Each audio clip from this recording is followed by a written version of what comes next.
Hi and welcome to another narration presented by yours truly, Cryptids Roost. Let's just take a moment's silence for all the haters. That's enough. Be sure to check out the blooper reel at the end of the video, which is then followed by the end screen where you will find more videos listed. So grab your coffee, sit back and enjoy the show. And don't forget, where fear is, happiness is not. Recollections from a Small Town Mortician, Part 2. This awesome series is written by Reddit author Loli-nero. Mr. Wallet Throat was definitely a good start, but I have a hell of a lot more stories to share. I've seen many bodies over the years, and it's more rare for the corpse's condition to be natural. A fall, hypothermia, starvation, suicide, the likes. But I'll share some more cases of the weird with you here. I share one that's, well, supernatural I suppose, and one that is not, or at least doesn't look supernatural to me. It's honestly hard to tell. The non-bizarre deaths seem more supernatural than the strange at this point. At one point, roughly 4 years ago, we had a surprising dry spell when it came to the dead. The flow of corpses into my office is usually very steady, corpse after corpse landing on my table, varying degrees of weird for me to dissect. So when I'd gotten only one new body in over 2 weeks, I knew something was up. If I'd been just a few years less experienced then, I may have felt relaxed or relieved at such a thing, but by then I had a fairly tenuous grasp on what was going on. I still now have no real idea what is going on, but I at least know how I should and shouldn't handle things. At nearly the 3-week mark of no real work to do, my nerves felt shot. I'd spent all that time waiting for the next shoe to drop, preparing for whatever nightmare would roll in through that door at any moment. Despite all that mental preparation, I still was nowhere near prepared for what would be brought to me. Have you ever heard of fetal abduction? If not, well, it's pretty self-explanatory, but nonetheless, I'll elaborate. Fetal abduction is a fairly rare kind of crime. It involves a pregnant, non-consenting party having a crude C-section performed in order for the abductor to steal the fetus. Most people wouldn't want to unleash that sort of violence on someone, and even the type who wouldn't necessarily want to steal a fetus. What would you even do with a fetus? So often in these instances, both the child and mother die, so there's no real gain for the perpetrator by stealing away the child. The crime is usually perpetrated by another woman who often will fake their own pregnancy in order to get close to the target. I'm sure by now that you understand why I've brought this up. The day she was brought in was blisteringly hot and muggy. Thankfully my office is always well air conditioned for obvious reasons, but when the EMTs and police arrived at my door, they were all sweating bullets. I knew right away that what I was dealing with would no doubt be unbelievably disgusting. They brought her in and helped me place her atop my table, and as soon as I unzipped the black bag, I was hit with the overwhelming, repugnant stench of rot and decay. The summer heat and moisture in the air had badly exacerbated the decomposition, and the state of her corpse was as bad as you'd think. Imagine one of those rubber stress balls with the liquid inside. Better yet, imagine one of those little animal faces on it. Got the mental visual? Now imagine what they look like when you squeeze them in your fist, the rubber stretching thin and popping out from between your fingers. That's what she looked like, specifically her face. It was likely someone had taken an air pump to the skin and fat of her face, legs and arms and pumped it just until it was bordering on popping. It made an even more disconcerting sight when combined with how deflated her torso looked. The cut was across her lower stomach, and from the waist down she was soaked in blood. Clearly, from the amount of bleeding, it had been down while she was very much alive. That theory was further proven by her clipped and broken fingernails, some fingers missing the entire nail itself. She'd put up a real struggle as this had been done to her. Whoever had done this hadn't been particularly careful. They'd mutilated many different organs in the process of cutting open her womb, her intestines and colon taking the brunt of that damage. A punctured colon smells awful, by the way. The horrendous mixture of rot, blood and shit was as bad as one could imagine. I ended up wetting the inside of my mask with vanilla in an attempt to block out the stench. And while it had helped significantly, the smell was burned into every fibre of my being for days after. I was honestly just short of taking a tomato juice bath in hopes of at least masking the smell until I could be able to get it to go away permanently. The umbilical cord had been hanging out and the afterbirth was in place still inside. With how roughly the person had gone at it, I was sure that the fetus itself had likely been damaged. The baby was never found. That didn't surprise me at all. I doubted that the child survived the attack and was most likely buried or burned somewhere. Maybe one day the remains will be found, but with how vast these mountains and forests are, I really doubt it at this point. The next I'll tell you about is a little bit weirder. I mentioned in the previous post the man without the lower body. That is a trend in my town. People appearing out in the woods missing limbs. That in and of itself, finding a corpse missing parts is not too unusual, but these bodies look like those of people with birth defects. It's as if the limbs had never been there, something that is heavily contradicted by the victim's family's photos and the like. This instance is fairly recent. Only about a year and a half ago, I believe, when I got one such case. It was early morning that he was dropped off to me, and the moment I saw the cadaver, I knew the exact cause of death.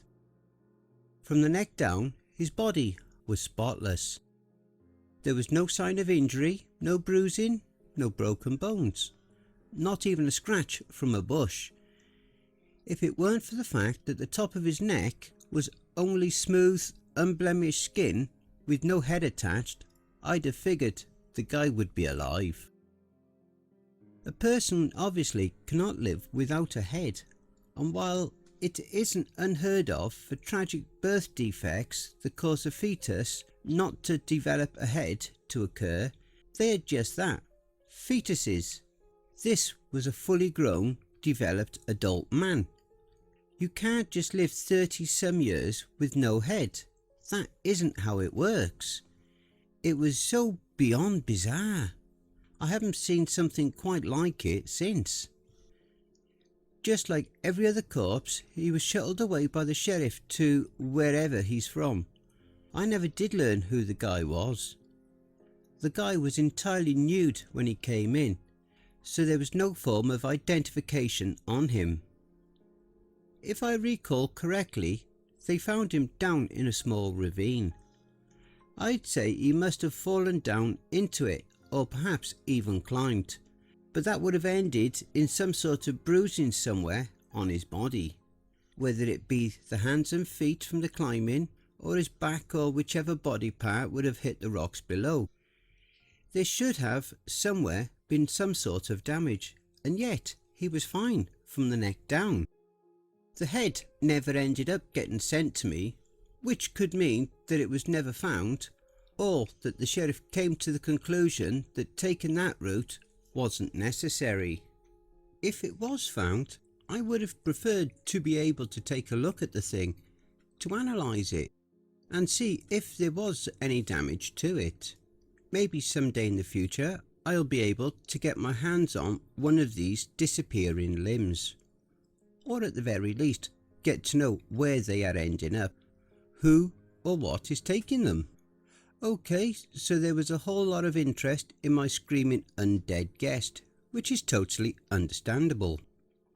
Hearing about corpses sitting upright and screaming like a banshee is a bit unusual and would draw any rational human being's attention. It definitely caught my attention, that's for sure. I won't delay it any longer. I know you're all here for the details of the situation, and it's probably best that I'm able to let off a bit of the mental load that the whole situation that's gone down these last few days. The day had been blissfully uneventful. I'd spent most of it sitting at my desk, dicking around on my computer, just generally browsing the internet. My favourite types of days are the boring ones. The ones where I can just sit down and stare at a wall for 8 hours, thinking about absolutely nothing, with absolutely no responsibility. They were rare, so every opportunity I got, I relished in the uninterrupted, sweet boring. I'd been so close to the end of my workday when I'd received the call. Another corpse had been found several kilometres outside of town, and they needed me to, at the very least, refrigerate it until the morning. As annoying as the call felt in the moment, it was definitely still preferable to getting it once I'd already left the building. If they had called later, I would have had to return back to work to refrigerate the body for the morning, and there is truly nothing more obnoxious than getting called back to work after having just left, something I'm sure some of you can relate to. I got ready for their arrival, and about 20 minutes after the call, an ambulance without its lights or siren pulled into the small lot. We went through the usual pleasantries. They unloaded the gurney with the body bag atop it. I held the doors open for them, and we all lifted the cadaver onto the cold metal slab that served as the drawer for the mortuary fridge. It was a simple process, and I dismissed their offers for any more help. I appreciated it, of course, but there really wasn't much else for me to do that night. All I needed to do was push the drawer back in, shut off my computer and the rest of the lights, and go. Usually the idea of having a body to work on the moment I arrived at work was annoying, but from what I'd seen of the person as we shed him out of his bag, it wouldn't actually be all that much work. The only injury I could see was a scabbed up gash peeking out from his blood and mud stained shirt. No guts falling out, bodily fluids oozing all over the inside of the fridge, nor any of the extremely yucky nature that so often entered my establishment. It was refreshing in a morbid way, not having someone who was torn to bits or bloated to hell on my table. I pushed the fridge shut, sheathing the body into the cold darkness within. I locked it using one of the dozens of keys on my chain, and reserved myself to forget all about that responsibility for the night. I shut down my computer, turned off the office lights, and was about to shut off the mortuary lights as well when I first heard the noise. It was quiet, a soft thud, and then after a moment of silence, scratching. My first horrible thought was, oh fuck, the rats are back. Those goddamn rodents kept getting into this place. I'd been setting traps for years to catch them, and yeah, they worked for the first while, but these suckers adapted and learned to avoid them. No matter what kind of trap I bought, cheap or expensive, they made their way around them, ignoring them as if they didn't exist. I have called the local pest control companies several times, and every time they managed to clear some of them out, those fuckers always came back. I even paid extra to an out-of-town company to come in to try and get rid of them, and it was the exact same results. Well, with the added negative that the guy they sent up here ended up vanishing. I'll probably be getting him on my table any day now, honestly. There wasn't a whole lot I could do about a rat at the moment. I could try to catch it, but if that thing bit me, I could catch all sorts of weird diseases that I really prefer not to catch. I stood still, waiting for the sound to return. After a few moments of complete silence, the only noise being the soft sounds of my own breathing, I began to believe that perhaps I may have been hearing things. While I don't have a history of that sort of stuff, it really wouldn't be surprising if it were to happen. Spending your entire day with only dead bodies for company just had the kinds of effects on a person that you'd expect. Before I allowed myself to feel relieved, another thud came. To my dismay, it seemed to be coming from the just shut drawer. I couldn't leave, knowing one of those rodents was in there with the corpse. A rat would, without a doubt, have a total blast gnawing on a human corpse, and putting the burden of explaining to that guy's loved ones that a peckish rodent went to town on their friend onto the police was completely unfair. I'd also get chewed out by the sheriff for being so neglectful, so with great annoyance I steeled myself to, at the very least, chase the little arsehole out of the refrigerator. Better to have it running around the open room for now than allowing it to stay in its current residence. Fiddling with my keys, I jammed it into the lock, turning it and listening to the click that reverberated throughout the room. The acoustics had always been poor, so things tended to echo in the large open room. I paused and waited, listening for any sign of movement inside. Nothing came, and with a steadying breath, I slowly pulled the drawer open. My body tensed, and I snapped my arms up, ready to smack at it or yell, anything to startle it out of the metal container. But I found no movement. There was no furry rat, just a plain old chilly, cold, dead body. I pulled the drawer out further until it was completely open, but I still saw no sign of any animal. I grimaced slightly. Perhaps it was another drawer. If that was the case, it could stay there for the night. This guy was currently the only body being stored, so it wasn't like it'd have any other cool snacks to feast on. I did debate checking the surrounding lockers, but a slight twitching movement snapped my attention downward. I was staring at the hand of the man, completely still. Sometimes dead people move, muscles tense in rigor mortis. Sometimes eyelids will flutter, lungs will release trapped air, and the bladder and bowels will expel their disgusting waste. Really, seeing a corpse twitch isn't so unusual. I shook my head dismissively. This was all stupid and unnecessary. I was tired and really just wanted to go home, eat some shitty frozen to-go dinner and curl up with my cat to read a book for an hour or two. Shit! The corpse sat upright with a shout, voice breaking around the words, eyes blowing wide with terror as he bellowed out as loud as he could.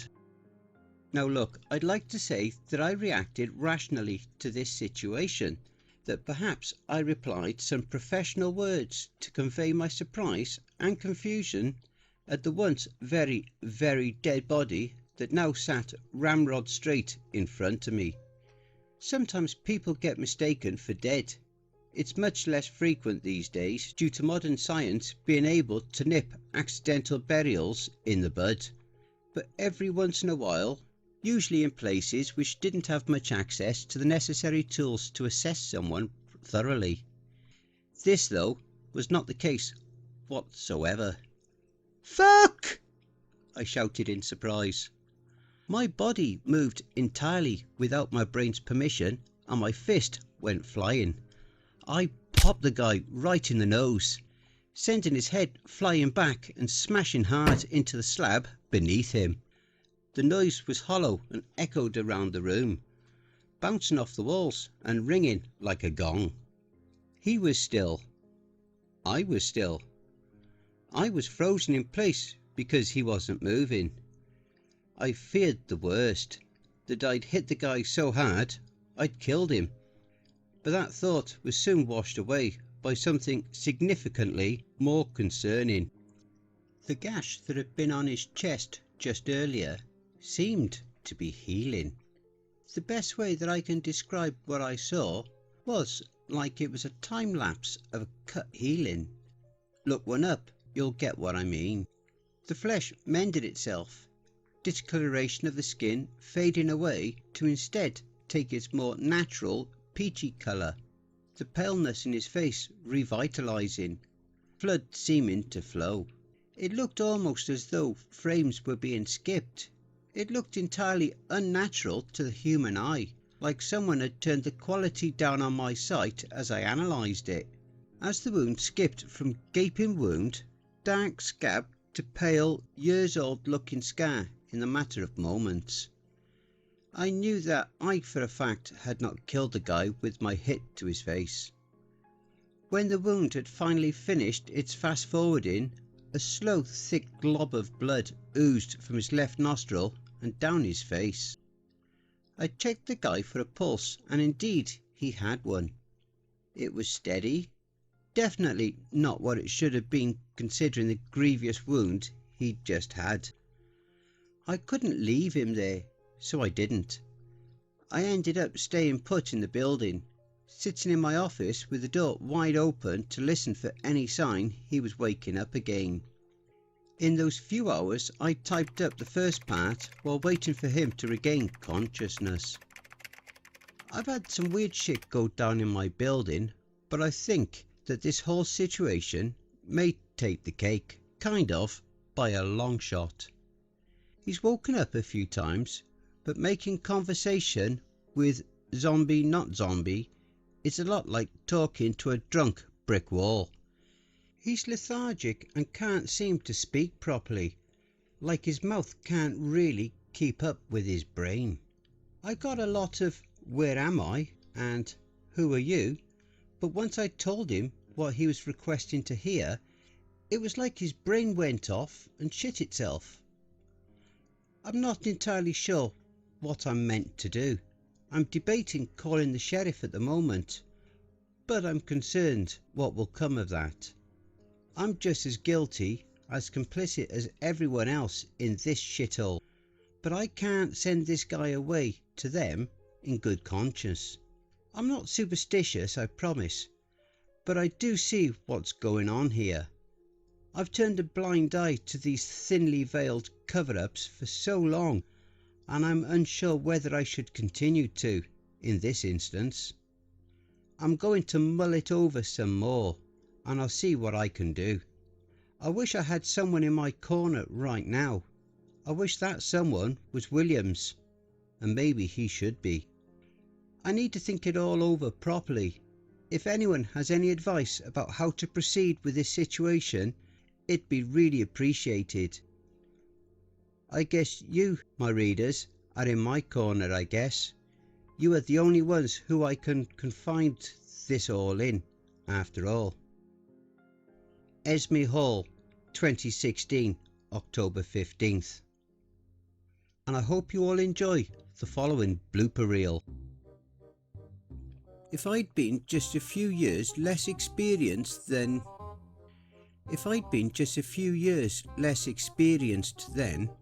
I may have felt relaxed or relieved at such a thing. If I'd been just a few years less experienced then,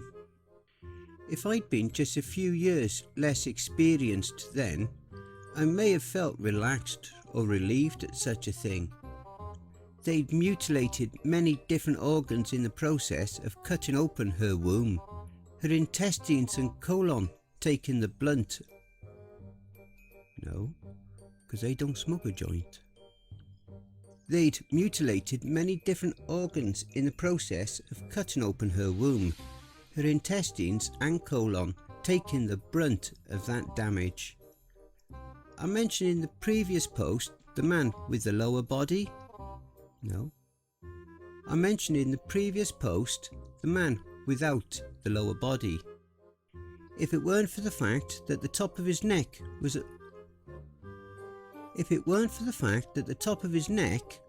only smooth, unblemished skin with no head attached, I'd have figured the guy would be alive. The only injury I could see was a scabbed up gash peeking out from his